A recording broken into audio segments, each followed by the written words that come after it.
I'm Oliver, a psychologist, and today we'll be reflecting on the complex nature of Spike Spiegel, the protagonist of Cowboy Bebop. This analysis will include spoilers for the entire anime, so if you haven't seen it yet, consider this your warning. Now, imagine a moment in your life where you couldn't fully live in the present because you were trapped in the past. Maybe it has already happened to you, or it's happening right now, or perhaps it will happen in the future. And if you realize it, you might even be doing this as a way to avoid acknowledging that reality has simply changed, that the past no longer exists, and that it's impossible to return to that old, familiar life. Spike Spiegel's entire existence can be understood through this lens. He survives by holding on to memories of a time that no longer exists. Before he joined the Bebop, Spike was part of the Red Dragon Syndicate, a criminal organization on Mars. At one point, he was even considered the leader of the group. During this period, he suffered a serious injury to his right eye, which had to be replaced with a prosthetic. The Red Dragon organization was crucial in shaping the course of his life. It was here that he met Julia, a woman he fell deeply in love with, and much of Spike's obsession with the past stems from this relationship. It was also during his time with the Syndicate that Spike formed a complicated and intense rivalry with a man named Vicious. The two of them competed for the title of the next leader of the Red Dragon, and their relationship eventually led to betrayal. Spike, deciding that he couldn't live that life any longer, planned to escape with Julia. He asked her to meet him in a cemetery, but Vicious, in an effort to eliminate him, threatened Julia, telling her that if she didn't kill Spike, both of them would die. Julia never showed up at the cemetery. Instead, she hid to protect Spike. However, Spike's perspective on the situation was that he had been betrayed, and so he left. But even though he physically distanced himself from the situation, it remained with him, always present in his mind. This inability to find closure is a significant part of Spike's character. In psychological terms, closure is the process of finding a sense of psychological completion. It's tied to the idea that unresolved situations, especially those involving emotions, can linger far longer than the actual event itself. Research by psychologist Zygarnik suggests that people remember unfinished tasks better than completed ones, a phenomenon known as the Zygarnik effect. This idea has been extended to emotional tasks, such as unresolved regrets and unresolved relationships. In fact, the lack of closure often causes individuals to ruminate more on their thoughts and feelings, which can lead to emotional distress. For Spike, he never sought closure from his past. He never actively sought resolution with Julia, with Vicious, or with the Red Dragon. Instead, he allowed himself to be consumed by what was unfinished, and that's how he ends up surviving, simply existing in a loop of unresolved emotions. His life becomes an ongoing reflection of a time he can then never return to, and this reflects a central theme in Cowboy Bebop. It's not about achieving goals or reaching milestones in life. It's about coming to terms with our regrets and how deeply the past can influence our present and future. Spike is a man who lives simultaneously in both the past and the present. He has one eye that looks back, stuck in his memories, and one that faces the future, unsure of what lies ahead. His quest for money and survival seems to have a purpose, but that purpose is never fully revealed, not even to him. This sense of ambiguity is part of what makes him such a compelling and tragic figure. Throughout the anime, it's clear that Spike is searching for something, though he may not even know what it is. His journey is not a typical hero's arc where goals are met and triumphs are celebrated. Instead, it's a journey of inner conflict and self-doubt, of living with a burden too heavy to bear. Spike's past remains a mystery. We don't know much about his childhood or what happened to his family, but it's implied that he grew up without them. His experiences with the Red Dragon Syndicate, Julia, and Vicious have shaped him into the man we see, but those experiences also prevented him from moving forward. He is constantly haunted by what could have been and trapped by what was. As we learn more about Spike, we realize that he is not the carefree, indifferent character he initially seems to be. Instead, he carries a heavy emotional burden, one that he struggles to release.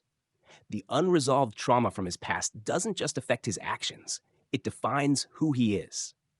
It's the anchor that keeps him from moving forward. And this complex relationship with the past makes Spike one of the most fascinating characters in anime history. In conclusion, Spike Spiegel is not just a character in a story, he's a reflection of the human condition. His inability to find closure and his constant internal struggle make him a deeply relatable and tragic figure. Cowboy Bebop doesn't offer easy resolutions or answers, and it's through Spike's journey that we see how the weight of the past can shape the future in ways we often don't understand until it's too late. He is a bounty hunter, and his job is to capture criminals and earn a reward for it. Spike then tried to continue his life as a bounty hunter, making new connections over time. Perhaps the most important one to him is Jet. Jet is like his best friend, or maybe the only real friend Spike ever had. The two of them understand each other very easily, even without needing to talk much. As the story progresses, Spike meets other people, and some of them join him, forming a group that we could sometimes call a family as well. However, all of this from the past made Spike keep a certain distance from these new people who, yes, mattered to him. But he wanted to protect himself because he was trapped in his past. His present ends up being neglected due to his constant rumination about what he lived before. Rumination is called rumination because the repetitive thought process is similar to the chewing done by ruminant animals like goats, sheep, and cows. Depressive rumination is the compulsive focus on thoughts that cause feelings of sadness, anxiety, and distress. This cycle of negative thinking eventually leads to a more depressed state, also causing other feelings like sadness and anger, just like what happens with Spike, including impatience. As shown in the study by Watkins and Roberts, rumination keeps people focused on themselves instead of responding to others, leading to isolation and interpersonal difficulties. Rumination is a learned response to a stimulus, and it becomes a habit when it happens frequently and unintentionally. Researchers theorize that the stimulus that triggers rumination is usually a bad mood associated with a difficult situation. As the brain continues to respond to the depressed mood with rumination, it learns to link the two automatically, so rumination becomes an automatic response to difficulties. In other words, maybe at some point you start getting very good at ruminating. Your brain becomes very good at doing this. Some researchers believe that rumination is a malfunctioning of the useful ability to analyze challenges. That is, when we are not well, it is adaptive to think about what is causing us distress and think about ways to resolve the problem. Basically, when we ruminate, we have the right instinct, but the execution fails. In other words, it is appropriate to analyze our challenges to solve problems. However, it is counterproductive to stay stuck in endless analysis and never move on to the problem-solving phase, a situation clearly visible in Spike. Sometimes it seems like he is not alive or seeking to know if he is actually alive. His prison from the past does not allow him to move forward, to look at his future, and especially at his present.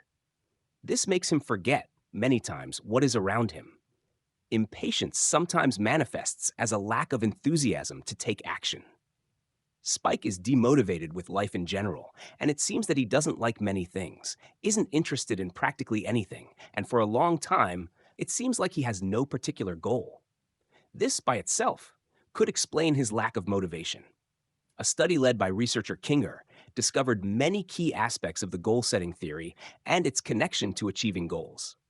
Goal setting is linked to autonomy, self-confidence, and motivation. A study by psychologist Gail Mathis showed that when people wrote down their goals, they were 33% more successful in achieving them than those who formulated outcomes only in their heads.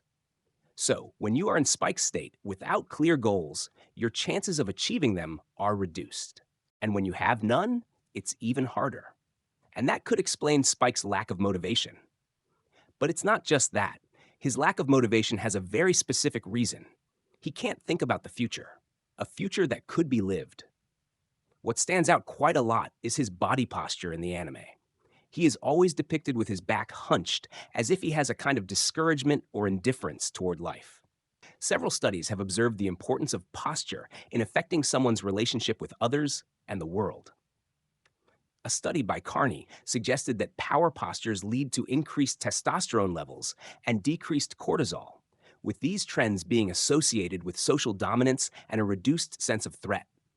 A slumped posture, isolation from others, and all these behaviors further amplify Spike's tendency not to enjoy his present and to think more about his past. It seems that Spike also becomes someone bitter at times, as if he's waiting for something, and that something never comes or appears. He doesn't need to rush for anything. And this brings a striking characteristic of the character, which is his tendency to deny things. He always says that the past isn't important, yet he doesn't follow that advice. His main phrase, which we all remember, is, "Whatever happens, happens." It's a phrase that suggests acceptance. But it's not exactly what Spike practices. He says he has died once, so he doesn't care about dying again. Our brain handles negative and positive information differently. Negative experiences require more reflection, so they are processed more thoroughly. This makes our brain better at remembering adverse events. Revisiting sad memories makes us feel like we're stuck in a wheel. No matter how hard we try, we can't move on. As you know, our brain is more focused on remembering bad things because of its evolutionary function. To remember when something bad happened to you, something that could hurt or kill you, something that could affect your life. However, remembering negative things is also related to our mood. If we're feeling more depressed, we tend to focus on negative memories as well. This is something that could also happen to Spike. He hates dogs, women with attitudes, and children for some reason, and his crew ends up attracting, in a way, 3 people with these characteristics. He doesn't get along very well with Faye for several reasons. They end up disagreeing on almost everything. Faye is about discovering his past, and Spike hates talking about the past. Sometimes it seems like his crew is only there out of convenience.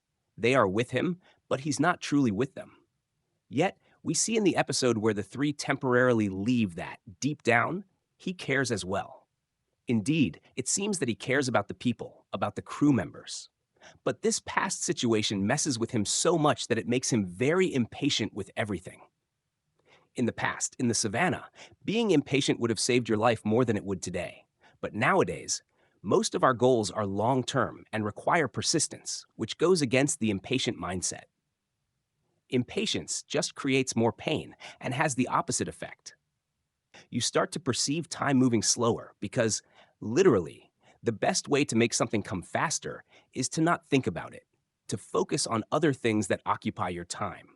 And perhaps for a while, Spike was actually trying to do that, shifting his focus to other things, to other people. But when his past came up, he would quickly revert his focus to what had marked him in the past, a memory, a very strong recollection that blurred everything else in front of him. When Spike hears the name Julia, his focus shifts completely. The final arc, the last part of the anime, is the resolution of all this past, the return of the past that Spike was trying to recover in some way. Spike almost considered Julia his other half, a love that was stopped by external events, not necessarily by them themselves, which left everything in an incomplete way. When a romance ends and both people know they can't continue, the chance of getting over it is higher when only one of them is certain and the other isn't. The one who stayed can ruminate on it for a long time, and that's something that happens with Spike.